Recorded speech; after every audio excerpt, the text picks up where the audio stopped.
Hello and welcome to the Friday, January 24th, 2025 edition of the SANS and Storm Center's Stormcast. My name is Johannes Ulrich and today I'm recording from Jacksonville, Florida. In diaries today, we got something a little bit different. It's for a change, not honeypot data, but emails that actually went to one of our Internet Storm Center email addresses that attempted to exploit cross-site scripting vulnerabilities. It's not clear exactly which cross-site scripting vulnerability tried to exploit. They embedded JavaScript in particular in the subject and then also in the body of the email. But more likely than not, they went after some kind of webmail systems vulnerability. I'll always point out when we're covering cross-site scripting in the defending web application class that webmail system is probably one of the most difficult systems to write when it comes to cross-site scripting, given that email is usually these days expressed in HTML, and you have to then include the HTML from the email inside the HTML of the web application and keep the two separate. There are some tricks that you can use these days in modern browsers like sandboxed iframes and the like, but still recently we had, for example, this interesting vulnerability in Proton Mail. It's not easy to get this right, so no surprise that attackers are going after it. And in the past, if some open source systems had vulnerabilities like this, well, they were often very quickly exploited. So if anybody can help me out and figure out what exact vulnerability they're trying to exploit here, let me know. Also interesting, in order to detect whether or not the exploit worked, they used a website called XSS, so cross-site scripting.report. That website, it's a free website that you can then basically use to deliver additional JavaScript to the victim and record things like browser setting, cookies and the like. Interesting website too. Something that you probably do want to keep an eye on. Maybe block access to the website. At the very least, record any DNS lookups for that fairly unique host name. So in case you do have a cross-site scripting vulnerability in one of your sites and someone uses this particular tool to exploit it, well, you'll be alerted. And SonicWall released a critical update for its SMA 1000 Appliance Management Console, or short AMC, and the Central Management Console, CMC. These appliances are already being exploited. The vulnerability is a deserialization vulnerability that allows arbitrary code execution without authentication. Quick check on Shodan showed only a handful of exposed appliances. There's really no good reason to expose these because they're really sort of more internal management appliances, not something your users would necessarily need to connect to. So this is not the SonicWall firewall or anything like this. Please patch quickly. Again, this is already being exploited according to SonicWall. And then we got a couple of updates from Cisco. First one I covered because, well, it's ClamAV, which is very popular. It's only a denial of service vulnerability, but ClamAV could often be found embedded in other open source products or even some commercial products. The OLE2 file format decryption suffers from this denial of service vulnerability.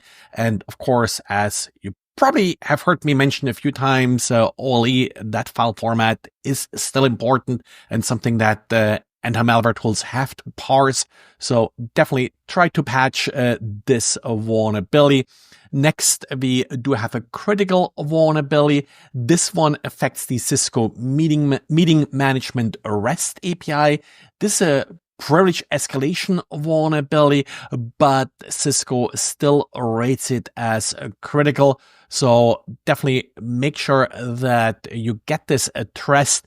It's basically a proper, improper authorization in the REST API, which could allow any user to then escalate their privileges and send administrative requests to the API. Of course, a very common issue in APIs that they don't always treat authentication, authorization as careful as some of the traditional web apps, being a little bit more hidden from view.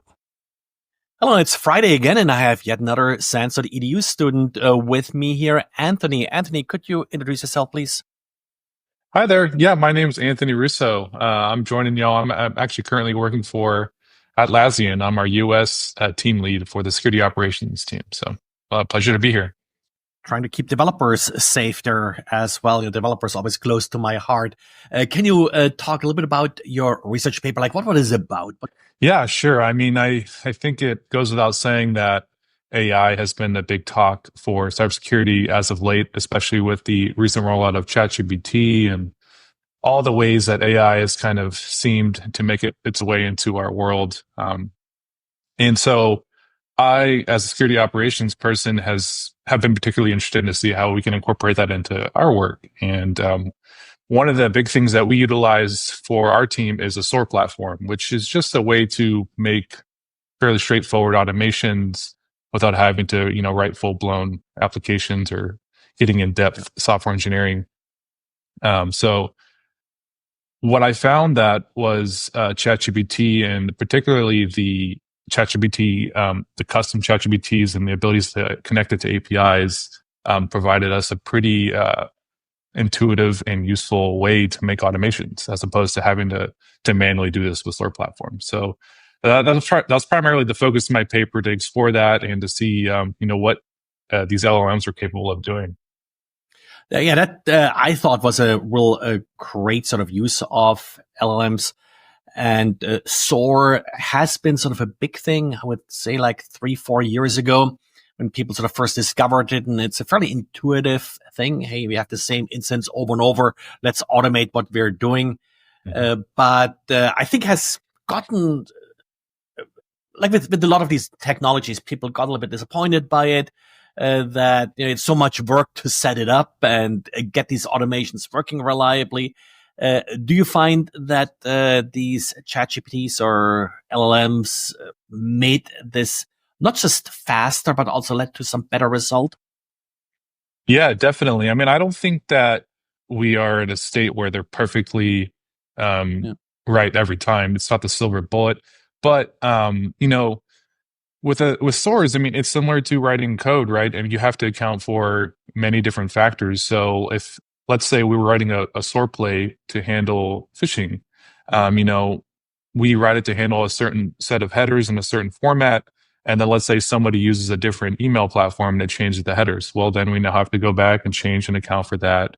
What I have found with LLMs and ChatGPT is it's very good at intuiting, these different changes in these different formats, so that a lot of these smaller scale bugs are handled on the fly without having to go in and to fix every little thing.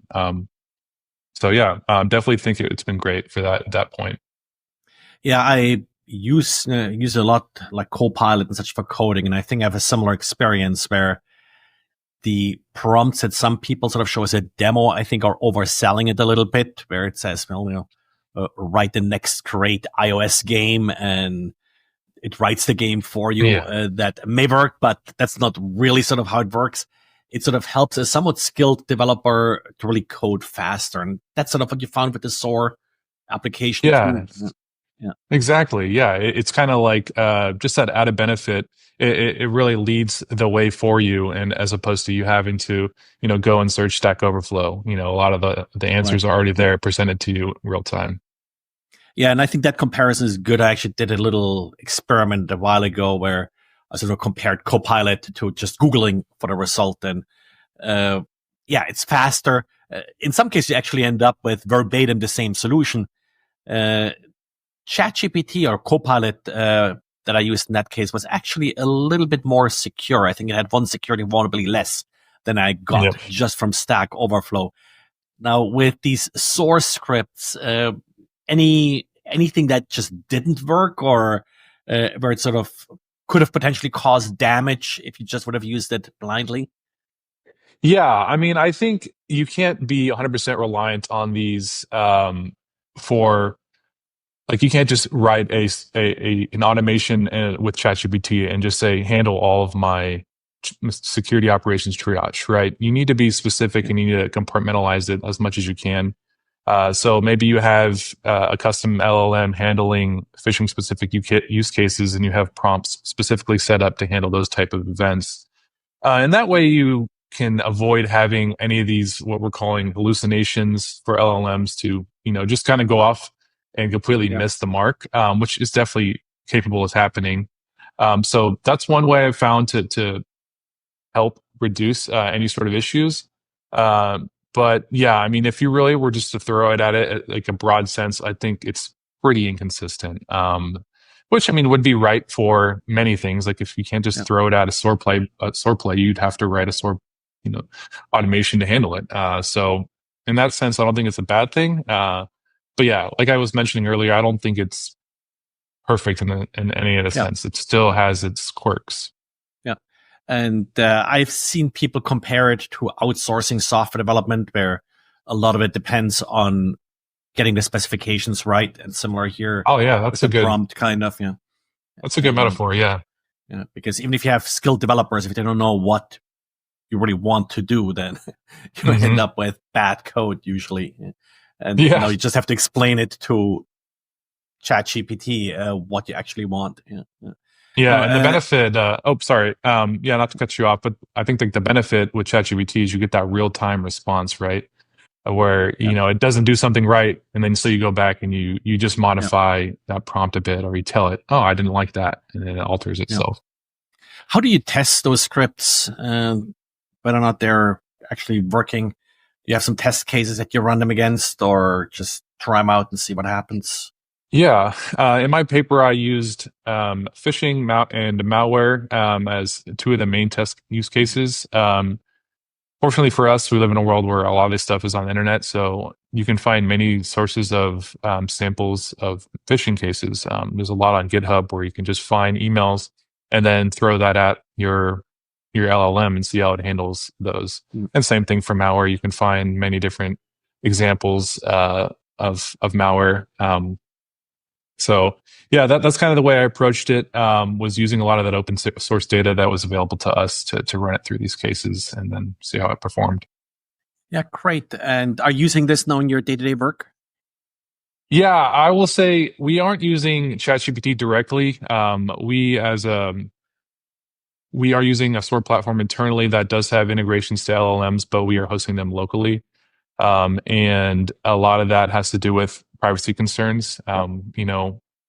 With these LLMs, especially when you're operating in the public space like ChatGPT, you're not paying for like any sort of private license. Your data is kind of out there. So when you're dealing with customer data and production data, it's probably smart to consider that whenever you're building out your automations. We're using a flavor of it. Atlassian actually has just recently released Rovo, which is one of the AI agents that we've been using, which has our own flavor of LLMs, which is pretty cool because you can write custom agents, which effectively is similar to just prompting it and build out instructions for it to handle specific use cases.